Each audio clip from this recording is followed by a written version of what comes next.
So hi everyone, here I am Ravishankar. So guys, यहाँ पे हैं अंकित चौरसिया। ये हमारे ड्रैगन क्लासेस के डीबीटी ग्रुप से आते हैं। डीबीटी का मतलब होता है ड्रैगन ब्रांडिंग टीम से। तो अभी जस्ट आपको ये यहाँ पे अपने क्लास का जो मैथ का लेसन है उसे एक्सप्लेन करेंगे। इनका 4th लेसन है त्रिभुज के शीर्षलंब तथा मध्यिका। ये आपको पूरा लेसन एक्सप्लेन करेंगे और कुछ क्वेश्चंस हैं जो आपको नहीं समझ आ रहे होंगे तो ये आपको एक्सप्लेन करेंगे। चलिए अंकित, आप मुझे समझाइए त्रिभुज के शीर्षलंब तथा मध्यिका पहले समझाइए मुझे, लेसन का नाम। यस भाई, त्रिभुज के शीर्षलंब, मान लो कोई एक त्रिभुज है। हाँ, मान लो पहले मुझे त्रिभुज बताइए, त्रिभुज क्या होते हैं।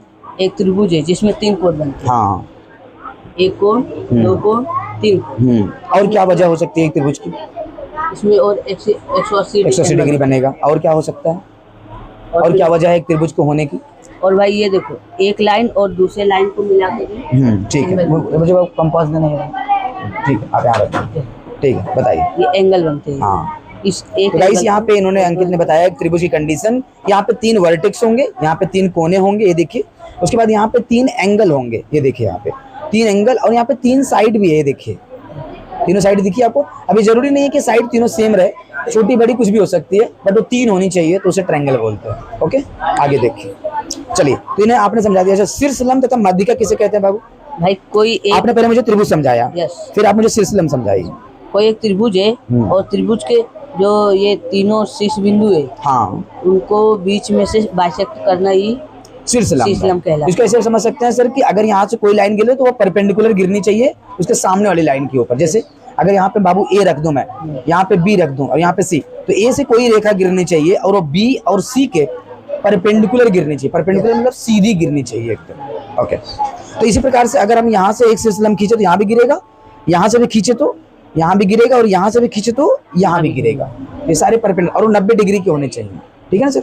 ओके, अब मुझे मध्यिका समझाइए। अब भाई मध्यिका कोई एक त्रिभुज है और इस त्रिभुज को हम एक ये लेंगे, ये ले लेते हैं राउंडर। इसको राउंडर आधे से ज्यादा डिग्री दिखाइए सर अच्छे से ताकि दिखना चाहिए। आधे से ज्यादा डिग्री लेंगे और काटेंगे इसको। अच्छा, क्या किया सर आप फिर से बताइए थोड़ा से। इसको राउंडर को लिया आपने और फिर मैंने इसको आधे से ज्यादा डिग्री दिया। हाँ, उसके बाद ऐसे चाप लगाया। तो इधर से नहीं ले सकते थे हम लोग? यहाँ से ले सकते हैं। हाँ, यहाँ से दिखाइए। हाँ, यहाँ से हम लोग कहीं से कोने से ले सकते हैं सर, कोई जरूरत नहीं है। यहाँ से ये देखिए, इसको भी काटिए, इसको भी काटिए। Very good. इसको हुआ, फिर हर जगह से काटना पड़ेगा। इसको भी काटिए सेम साइज को। आपको राउंडर के साइज को कम बेसी नहीं करना है, जो राउंडर आपका है वही करना है। ये कट गया हमारा। हाँ, और फिर हम इसे इसके से मिलाएंगे।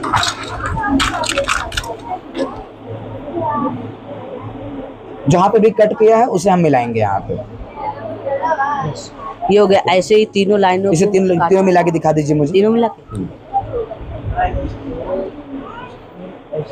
अगर मैं आपको सिंपल भाषा में समझाऊं तो मध्यिका मतलब बीच में आएगा। मध्यिका मतलब बीच में आएगा।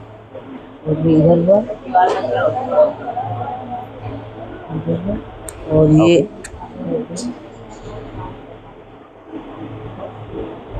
अगर आपको और अच्छे से देखना है तो गाइस तब तक आप यहाँ देख सकते हैं, उधर मध्यिका बन रही है।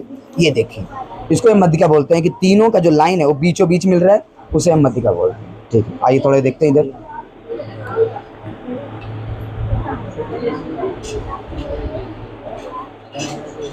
सेम है, 10th का ही। इसको ज्योमेट्रिकल क्वेश्चंस बोलते हैं सर।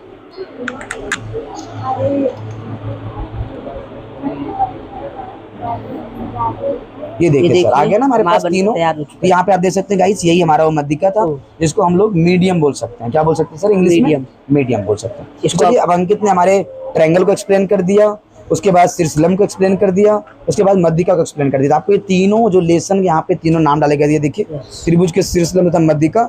यहाँ पे आप देखिए तीनों मिल गए यहाँ पे। अब हम चलो अंकित से एक क्वेश्चन करवा लेते हैं तो एक्सपीरियंस हो जाएगा आपको। कोई भी एक क्वेश्चन दे देते हैं तो देखते हैं। कोई भी मैं देखूंगा, देखो अंकित सारा कर देंगे। कोई भी मैं एक क्वेश्चन दे देता हूँ रफली। तो अंकित आप मुझे एक सेकंड इधर थोड़ा सा पलटना पड़ेगा मुझे।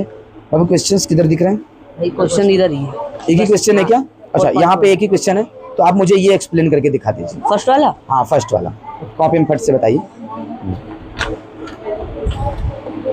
एकदम मस्त से समझिए सर ताकि आपको समझ आ जाएगा। तो पहले एक त्रिभुज बनाएंगे।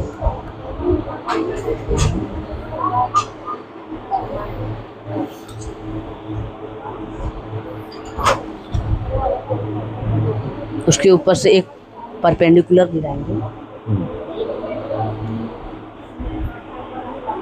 और फिर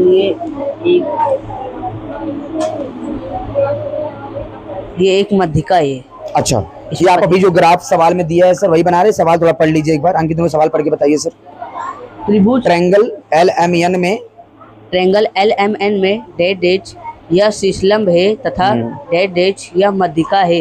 रिक्त स्थानों में योग्य रेखाखंडों का नाम लिखिए। Very good. जैसे L है और M है और N है और इधर X है और ये Y है। तो इसमें पूछा गया है LM में शीर्षलंब कहाँ गिर रहा है? ये गिर रहा है शीर्षलंब। ये गिर शीर्षलंब अभी जैसे आपको बताया था अंकित कि कोई भी यहाँ वर्टेक्स से एक परपेंडिकुलर लाइन यहाँ गिराई जा रही है। तो इधर X हम भरेंगे और फिर यहाँ पे क्या डाला सर आपने? X डालेंगे। यस ओके, क्योंकि X का ही जो यहाँ पे शीर्षलंब गिराया जा रहा था वो कहाँ गिर रहा था? X पे गिर रहा था। ओके, और फिर तथा डेड डेज यह मध्यिका क्या है बाबू? मध्यिका भाई Y है। हाँ Y है। कैसे मध्यिका Y हो गया बाबू? क्योंकि जब इसको और इसको लाइन को बाइसेक्ट किया गया था। अच्छा। तो यहाँ पे लाइन को बाइसेक्ट करने पर ही हमारे पास ये मध्यिका आया था। ओके, तो यहाँ पे आप देख सकते हैं यहाँ पे भराएगा Y। ओके, तो ये रहा सारा क्वेश्चंस। अब अंकित ने इसमें से बहुत सारे सवाल किए हैं, तो अंकित आप मुझे एक दो सवाल और एक्सप्लेन करना चाहोगे? ये कर दो 7th वाला फट से। स्थानों की पूर्ति। हाँ, इस बता दीजिए आप मुझे बस। ट्रायंगल ABC में बिंदु G या मध्यिका है। हाँ, ये मध्यिका मतलब गाइस जो तीनों मिलता है एक साथ। यस, यदि ये रेखा रेखा R और G है, RG 2.5 है तो GC कितना होगा? G और C होगा। इसमें जो ये मध्यिका होती है, मध्यिका एक ज्यादा होता है और एक कम होता है। यस, मान लो कि ये है, अगर हमारे